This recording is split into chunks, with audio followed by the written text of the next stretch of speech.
요즘 자유롭게 집을 사서 주거지를 바꿀 자유마저 빼앗겼다는 얘기가 나오고 있습니다.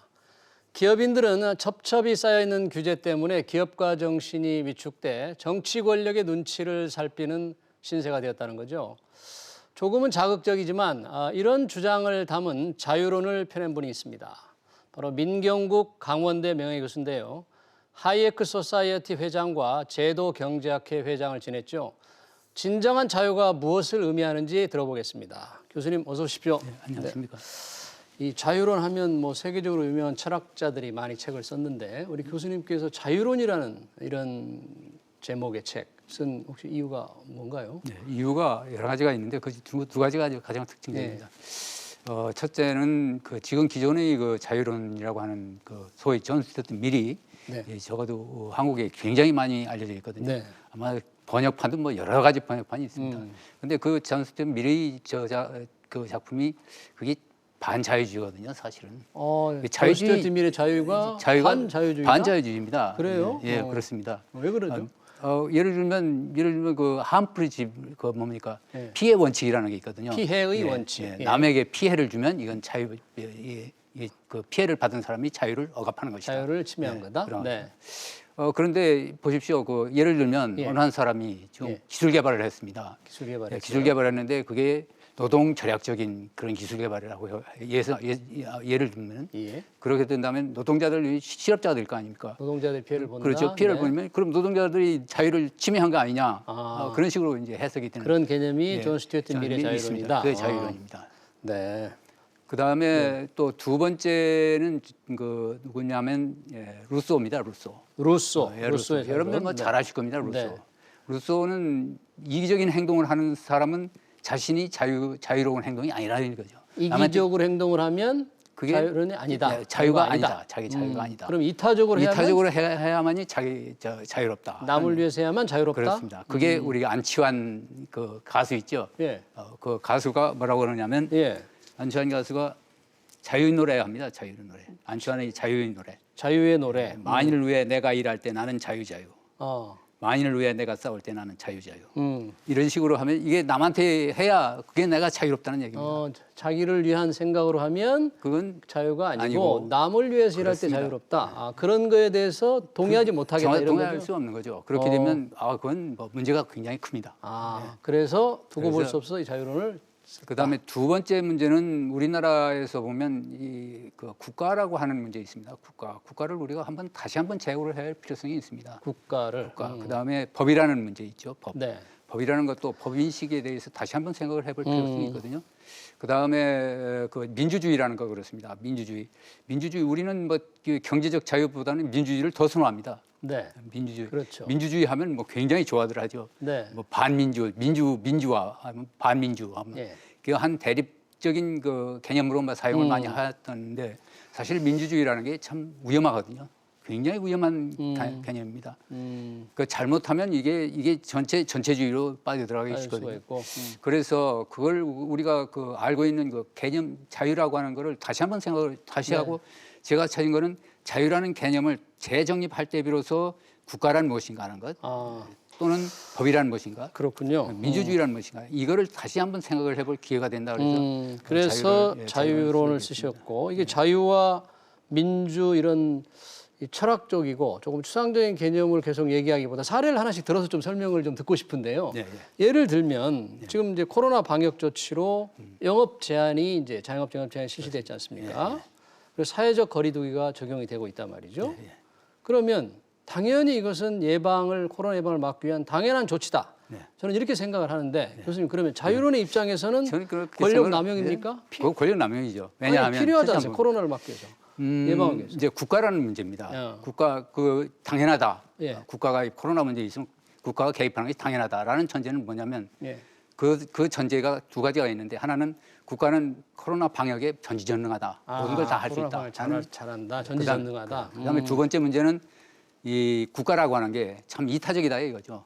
모든 걸 다 져버리고 그러니까 국가라고 하는 걸 국가가 이타적이고 이타적이다. 뭐 자기 자신의 이익을 잘못 버리고 그 건강을 위해서 시민들이 건강을 위해서 헌신하는 그런 거로 이제 전제를 하는 거죠. 국가라는 게 뭡니까? 국가라는 게 무슨 추상적인 개념은 아니거든요. 네. 그게 국가에서 일하는 사람들입니다. 정치인들, 관료들입니다. 관료들이 과연 정치가들이 과연 전지전능하냐 또는 정치가나 관료들이 이타적이냐 이거죠. 이번에 백신을 확보하는 게 좀 제대로 못한 걸 보니까 말씀하신 대로 국가가 전지전능한 건 아니더라고요. 아닙니다. 그렇습니다. 방역도 마찬가지입니다. 네. 어떻게 방역하는지 뭘 알 수 있습니까? 뭘 압니까? 오히려 시민들이 더 잘합니다. 예를 들면 방역하는데 예를 들면 마스크 하는 거 있죠. 이건 시민들이 만들어낸 겁니다. 국가가 만들어낸 게 아니거든요. 예. 그다음에 뭐 거리두기 하는 것도 그것도 시민들 자발적으로 하는 거죠. 국가가 그러니까 시민들이 자발적으로 하는 거를 국가가 마치 하는 것처럼 그런 식으로 뺏어가지고 국가가 이제 관리해가지고 거리두기라든지 네. 록다운 같은 것들 실시하는 거죠. 그러니까 이런 코로나의 강력한 영업 제한도 좀 의미가 있으려면 권력 남용이 안 되려면 그렇죠. 어떤 국가 이런 전제 조건이 필요하다. 그렇죠. 그런 그런 게 아니라면 그렇죠. 권력 남용으로 볼 수 있다는 남용이죠. 얘기죠. 그리고 특히 권력 남용이 첫 번째는 그 국가가 굉장히 위협적이었습니다. 예를 들면 코로나 위기다. 위기라는 말을 굉장히 많이 썼거든요. 예. 그다음에 코로나의 투쟁이다, 전쟁이다 그런 네. 식으로. 그게 바로 시민들한테 공포심을 자아내서 그래서 이제 시민들한테 자유를 빼앗는 은근히 빼앗는 거죠. 그렇군요. 예, 그런 식으로 이제 돌아갈 우려성도 있습니다. 요즘 부동산으로 한번 넘어가서 볼 때 이 투기꾼, 집을 많이 사는 사람들, 그로 인해서 집값이 올라간다. 그럼 무주택자들의 집 구입이 어려워졌다. 그러니까 무주택자들의 또 자유가 침해됐다. 그래서 주택을 많이 사는 사람, 다주택자, 투기꾼은 정말 나쁘다. 네. 이렇게 볼 수 있을까요? 그게 존 스튜어트 미리 생각입니다. 그게 미래 생각입니까? 생각이죠. 그렇죠. 피해의 원칙. 피해의 원칙입니다. 그렇군요. 그런데 만약에 이렇게 한번 생각을 해볼까요? 이제 인과관계 문제입니다. 예. 이존 스튜어트 미리라고 하는 사람은 결과 문제입니다. 어떤 행동을 했을 때 그 결과가 다른 사람한테 좋은 걸 했느냐, 나쁜 걸 했느냐에 따라서 이제 이건 자유가 아니다라는 식으로 평가를 하거든요. 그런데 우리가 한번 생각을 해볼까요? 투기꾼이 주택 수요를 했기 때문에 가격이 올라갔다라는 거 하고 그렇게 되면 투기꾼을 잡아야 될 거 아닙니까? 그래서 수요를 막 억제시켰습니다. 그래 이제 자유를 주는 거죠. 무주택자들한테. 그런데 그렇게 하다 보니까 무슨 일이 벌어지느냐면 뭐 주택 시장 얼마나 개입을 했습니까? 그러니까 뭐 24번 그렇죠. 24전 28회를 했습니다. 그러지 말고 그러면 인과관계를 바꿔보는 거죠. 야, 투기꾼이 생기는 이유는 물가가 참 주택값이 오르리라고 예상하기 때문에 투기꾼이 생기는 거 아니냐 이거죠. 그렇죠.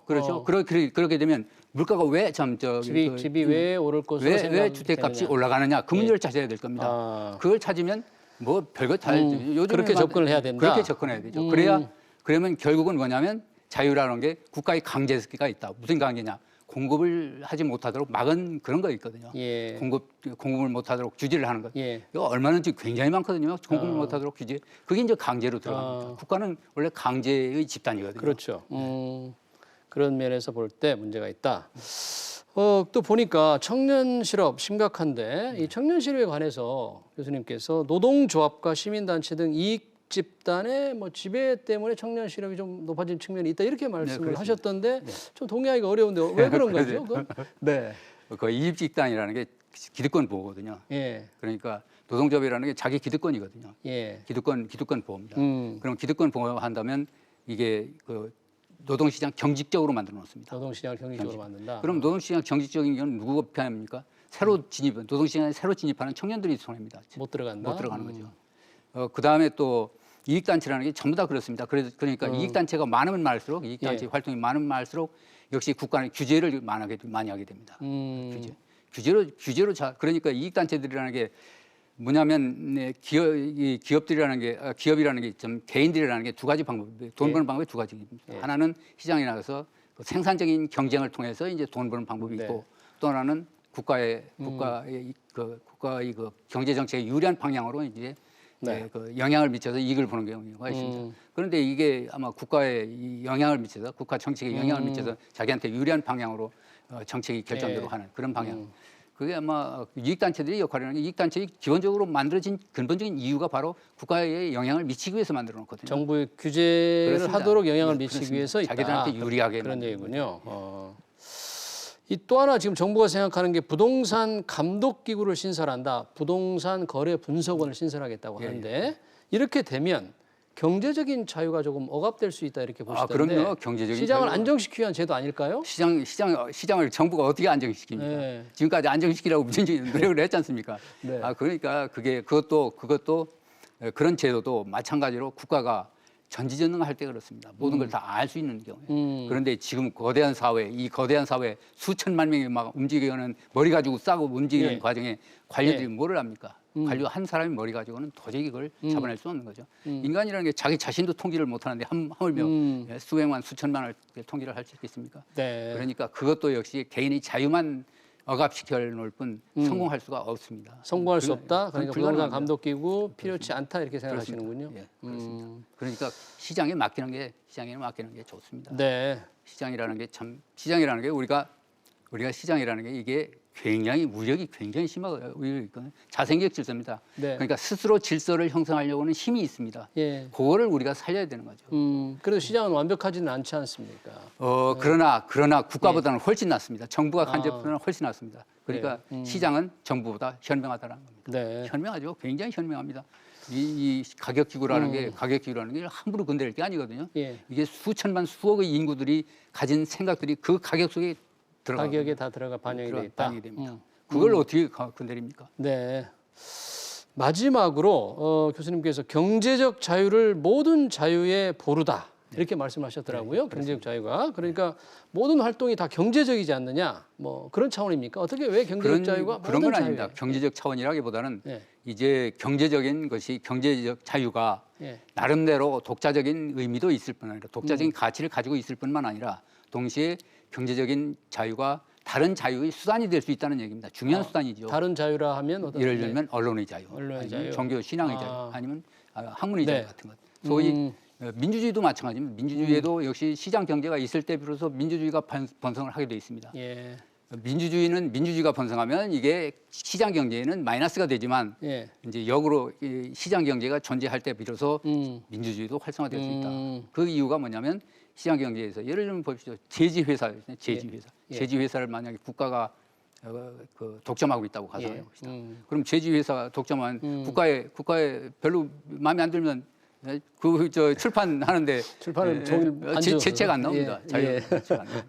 그러니까 경제적 자유가 모든 자유의 어떤 전제 조건이다 이렇게 전제 볼 수 있겠군요. 조건입니다. 예, 그렇습니다. 아주 필요한 필수적인 전제 조건이죠. 네, 알겠습니다. 이 자유로운 상당히 어려운 개념이지만 결국은 경제적 자유가 꼽혀야 민주주의도 꼽히고 모든 그렇습니다. 자유가 모든 자유가 꼽힐 다 향상될 수 있다 이런 얘기군요. 특히 종교의 차이도 마찬가지입니다. 네, 잘 알겠습니다. 네, 시간 관계상 여기까지 듣겠습니다. 지금까지 자유론을 집필하신 민경국 강원대 경제학과 명예교수였습니다. 고맙습니다. 고맙습니다. 네.